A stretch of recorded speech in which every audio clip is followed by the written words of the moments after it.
오늘 이사야서 28장 말씀에서는 북이스라엘에 임한 하나님의 심판과 회복의 예언을 들려줍니다.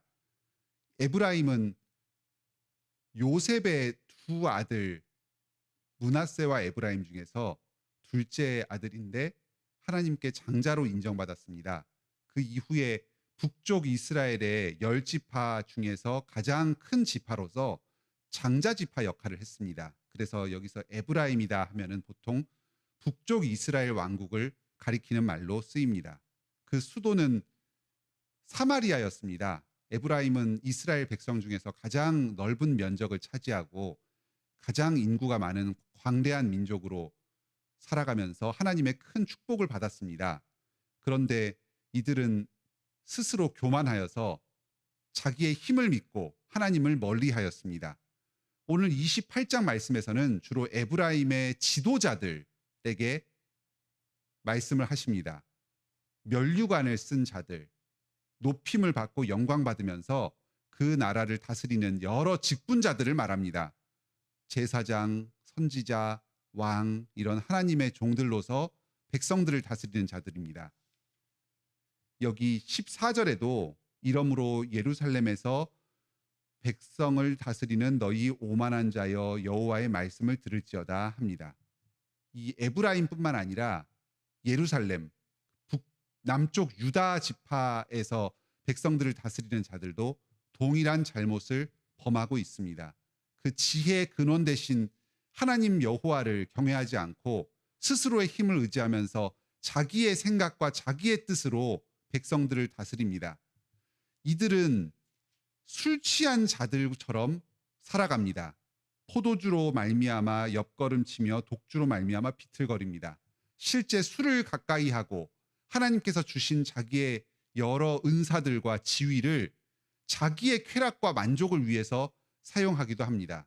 하지만 포도주와 독주라는 것은 하나님의 말씀으로 바로 중심을 잡지 못하고 자기의 생각대로 비틀거리면서 나아갈 바를 알지 못하는 이들의 모습을 상징적으로 나타내는 말이기도 합니다. 이들은 하나님의 말씀으로 백성을 바로 통치해야 되는데 그 말씀을 제대로 듣지 않습니다. 오히려 말씀을 가르치는 자들을 조롱합니다.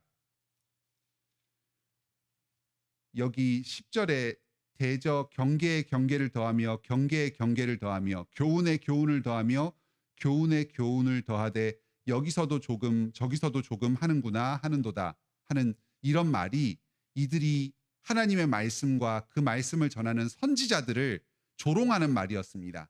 술 취한 목소리, 혀구부러진 목소리로 중얼중얼하면서 깔깔대면서 그 말씀을 조롱하고 그것을 전혀 듣지 않습니다.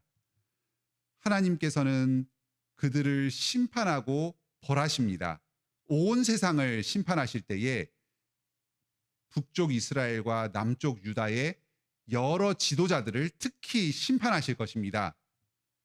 이렇게 하나님의 말씀을 맡은 자, 하나님의 백성들을 책임지면서 살아가는 자들이 그 책임과 권한이 큰 만큼 그로 인해서 얻는 벌도 큽니다. 오늘날 우리들에게도 여러 가지 직분들이 맡겨져 있습니다. 하나님께서 주님의 사랑하는 자녀들, 백성들을 우리에게 맡겨주셨습니다. 가장 먼저는 성도로서 함께 예배하면서 이 교회와 예배를 세우고 우리 다른 성도들을 돌아보는 직분을 맡겨주셨습니다. 그리고 각 가정에서는 부모로, 자녀로, 형제, 자매로 우리 가까이에 있는 가족들, 남편과 아내와 또 우리 자녀들과 부모들을 잘 섬기고 그들이 하나님을 예배하도록 인도할 책임을 우리에게 맡겨주셨습니다.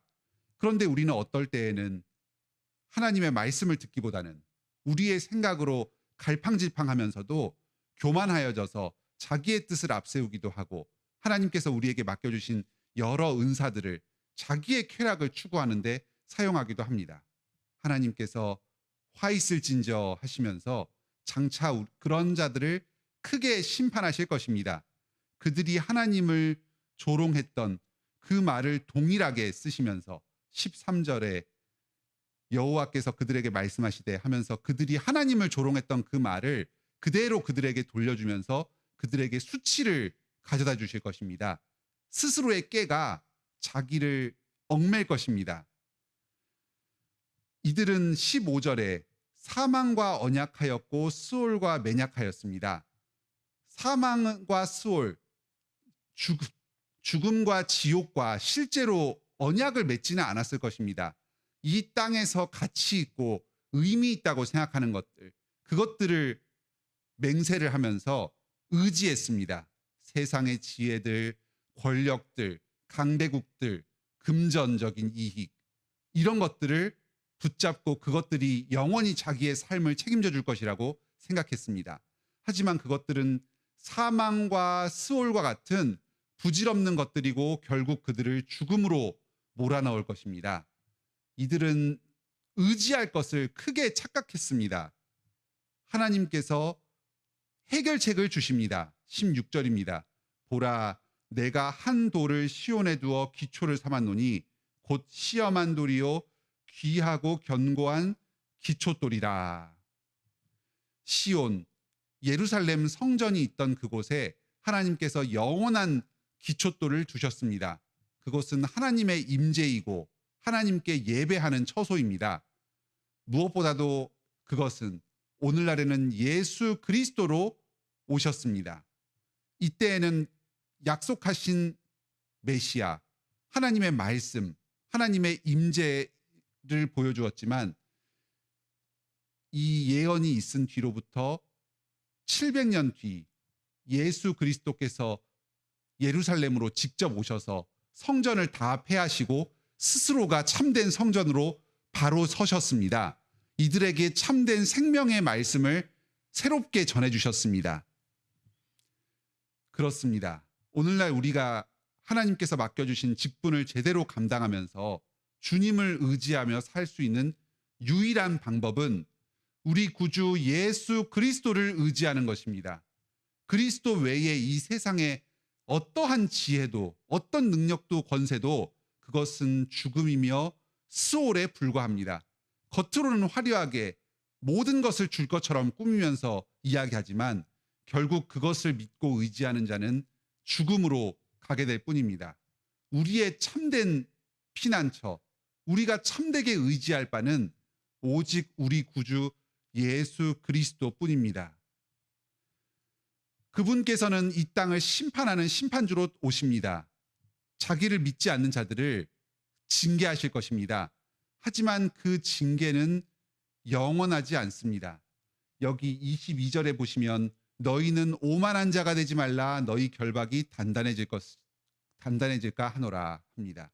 이 땅에서 우리 믿는 자들, 직분자들에게도 하나님께서 심판과 징계를 주실 때가 있습니다. 하지만 그것들은 영원히 멸망시키기 위한 것이 아닙니다. 오만을 낮추고 겸손하여져서 주님께로 다시 돌아오기 위한 주님의 사랑의 책망입니다. 결박이 단단해질까 하노라. 오만함을 계속 유지하고 하나님께로 돌이키지 않는다면 계속해서 그의 결박을 단단하게 하셔서 그를 굴복시키실 것입니다. 겸손하게 주님께로 인도하시기 위함입니다. 여기 28절에도 그것을 말굽으로 밟게 할지라도 부수지는 아니하나니 이도 만군의 여호와께로부터 난 것이라. 주님께서 곡식을 심으실 때에 그 자기의 것으로 심으셨습니다. 그것들을 완전히 파괴하지 않으실 것입니다. 곡식의 특성에 따라서 적합한 방식으로 그것을 기르시고 다루실 것이지만 결국 그들을 추수하여서 하나님의 곳간에 다시 걷어들이기 위함입니다. 완전히 밟아서 깨뜨리도록 하는 일은 없으실 것입니다. 예수 그리스도께서 오셔서 이 땅을 심판하시면서 모든 것을 파괴하시고 정결케 하시는 일을 하십니다. 하지만 그것이 끝이 아닙니다. 23절 이후에 곡식을 심음으로 다시 풍성하게 하십니다. 주님의 땅이 주님의 백성들로 다시 풍요로워질 것입니다. 참되게 주님을 경외하는 사람으로 가득 차게 될 것입니다. 이것을 위해서 예수 그리스도께서 이 땅에 오셨습니다. 견고한 반석으로 참된 의지처로 스스로를 우리에게 주셨습니다. 모든 주님의 백성들, 특히 직분자들, 백성들을 헛된 길로 인도하여서 파멸에 빠뜨리게 한 그 큰 책임이 있는 자들을 주님께서 다시 부르십니다. 오늘 우리들을 부르십니다. 그리스도께서 말씀하셨습니다. 그러므로 누구든지 나의 이 말을 듣고 행하는 자는 그 집을 반석 위에 지은 지혜로운 사람 같으니라. 오늘도 예수 그리스도를 의지합시다. 그리스도만이 우리의 유일한 반석이 되십니다. 우리가 우리에게 맡겨진 직분을 지혜롭게 감당할 수 있는 유일한 방법은 그리스도를 의지하여서 믿고 그분의 말씀에 순종하는 것입니다.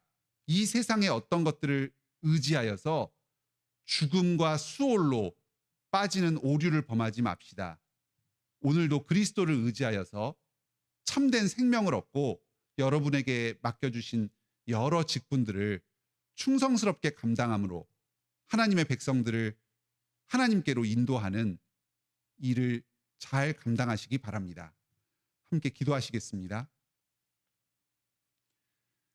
하늘에 계신 우리 아버지, 예수 그리스도께서 우리의 유일한 반석이며 구원자이자 피난처 되십니다. 저희가 무엇이간데 주님 앞에 반역하고 오만한 자들인데 저희를 끝까지 사랑하여 주시며 아들을 주셔서 저희 죄를 용서하시고 저희로 그리스도를 믿고 구원받게 하십니까? 참으로 주님의 지혜가 크십니다. 자비가 크십니다. 저희가 주님을 의지하여서 오늘 하루를 살아가게 하여 주시옵소서. 이 땅에 무엇을 의지하지 않게 하여 주시옵소서. 그것들은 죽음이며 수월에 불과한 것들입니다. 주님을 믿고 경외하며 주님의 말씀을 따라 순종하면서 저희에게 맡겨진 모든 직분 충성스럽게 감당하게 하여 주시옵소서. 인생의 여러 문제들 가지고 주님 앞에 나아왔습니다. 주님께서 저희의 기도를 들으시고 해결하여 주시옵소서. 하나님을 예배하고 이웃을 사랑하는 이 일을 충성스럽게 감당하는 데에 부족함이 없게 하여 주시옵소서. 가족들을 잃고 슬퍼하는 여러 성도들이 있습니다. 주님께서 불쌍히 여겨주시고 말씀으로 위로하여 주시옵소서. 천국 소망 가운데 새 힘을 얻게 하여 주시고 이 땅에서 먼저 간 가족을 사랑하지 못한 아쉬움을 다른 남겨진 사람들을 사랑하는 일을 통해서 승화하게 하여 주시옵소서. 멀리 출장을 떠난 유해신 목사님 일정 가운데 붙들어 주셔서 감사드립니다. 이제 귀국길에 오릅니다. 오는 길 안전하게 지켜주시옵소서. 예수님의 이름으로 기도드립니다. 아멘. 오늘도 은혜로운 기도 시간 되시길 바랍니다.